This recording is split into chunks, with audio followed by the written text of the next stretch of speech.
দোল পূর্ণিমা নিশি নির্মল আকাশ, মৃদুমন্দ বইতেছে মলয় বাতাস। মলয় পর্বতে বসি লক্ষ্মীনারায়ণ, মনসকে দুইজনে করে আলাপন। বিনা করে হেনকালে নারদ মহামুনি, ভক্তিভরে উভয়ে প্রণমিলেন তিনি। করজোরে লক্ষ্মীরে সম্বোধি ঋষিবর, এক কথা কহি মাগো তোমার গোচর। নরলোক পানে মাগো চাহো একবার, মর্তবাসী অন্যভাবে করে হাহাকার।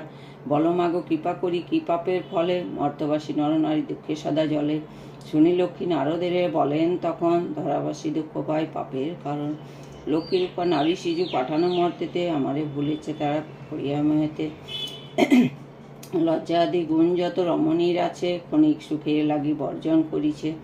স্বামীর না মানে তারা না শুনে বচন, ইচ্ছামতো হেতা সেতা করিছে ভ্রমণ।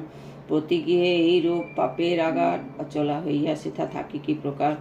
শুনিয়া নারদ বলে বিষণ্ণ বদনে, কিরূপে প্রসন্না তুমি হবে নারীগণে।